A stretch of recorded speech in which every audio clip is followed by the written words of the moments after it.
प्रधानमंत्री नरेंद्र मोदी के बयान पर लगातार विपक्षी घेरने का प्रयास कर रहे हैं। इस दौरान कई नेता जो हैं विपक्षी दल के यानी महागठबंधन के, वो अपने अपने स्तर से उनकी बातों का, उनके भाषणों का लगातार कोट कर रहे हैं और मीडिया के सामने रखने का प्रयास कर रहे हैं, जनता के सामने रखने का प्रयास कर रहे हैं। वीआईपी के राष्ट्रीय अध्यक्ष मुकेश सहनी ने भी संवाददाताओं से बात करते हुए कहा कि हमें शर्म आ रही है कि हमारे देश के प्रधानमंत्री इतना झूठ बोलते हैं।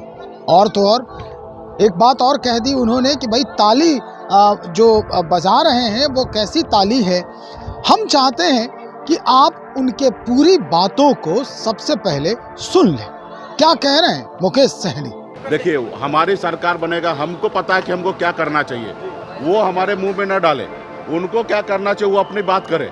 हमको क्या करना चाहिए, हमारा देश कैसे आगे बढ़ेगा, देश कैसे भाईचारा के साथ रहेगा, हम वो काम करेंगे। उनके कहने से थोड़े काम करेंगे।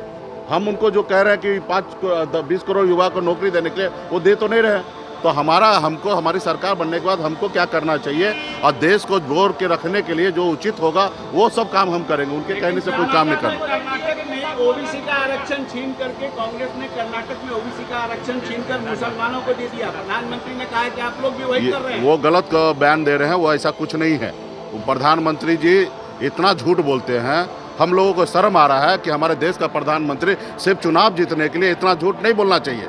उनको पहले तो वो बताना चाहिए कि जो उन्होंने वादा किया उसके ऊपर काम करना चाहिए।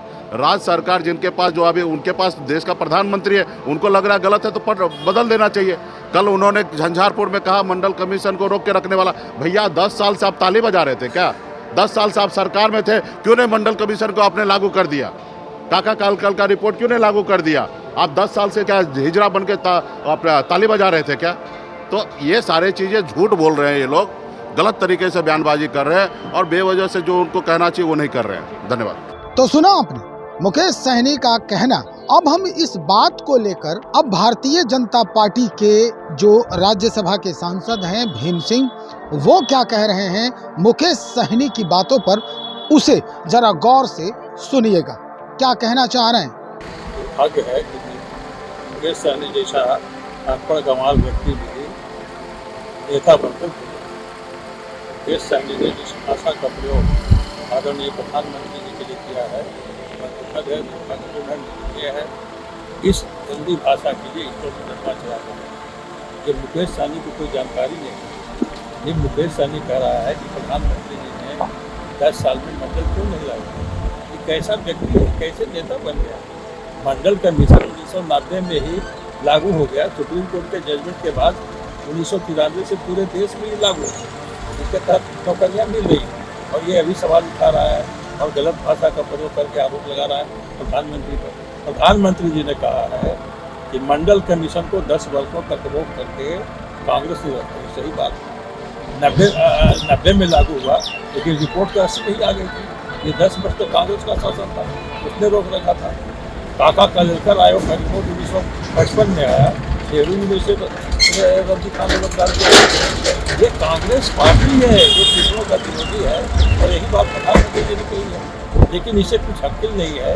ऐसा व्यक्ति कैसे नेता बनने आ गया? ये अच्छा ही तो था कि मुंबई में अपना बिजनेस व्यापार कर रहा था। ये कहाँ राजनीति में आ गया और नेता बन के राष्ट्रीय जनता दल के धन पर ये नेता बनकर घूम रहा है। इसके लिए इस पर मुकदमा चलाया जाना चाहिए और मैं इसकी मांग करता हूँ कि निर्वाचन आयोग को भी इसका संज्ञान लेना चाहिए और इसके प्रचार कार्य पर रोक लगा देना चाहिए। तो सुना आपने कि भीम सिंह कैसे जवाब दे रहे हैं वीआईपी के राष्ट्रीय अध्यक्ष की बातों का। वो कह रहे हैं कि ये नेता कैसे बन गया, इसको कुछ समझ में नहीं आता है, ये नेता बनने के लायक नहीं है। कई तरह की बातें हुई। हालांकि ये बात भीम सिंह इस मुद्दे पर कह रहे हैं कि भाई जिस तरह से वो मंडल आयोग, मंडल कमीशन की बात कर रहे हैं मुकेश सहनी, उस पर शायद यानी भीम सिंह के अनुसार उन्हें ज्ञान की घोर कमी है। तो चलिए, पक्ष और विपक्ष दोनों में लगातार ये जो द्वंद्व की स्थिति है ये तो बनी रहेगी। फिल वक्त इतना ही। हम और भी खबरों को टटोलने का प्रयास कर रहे हैं। बने रहे हमारे साथ।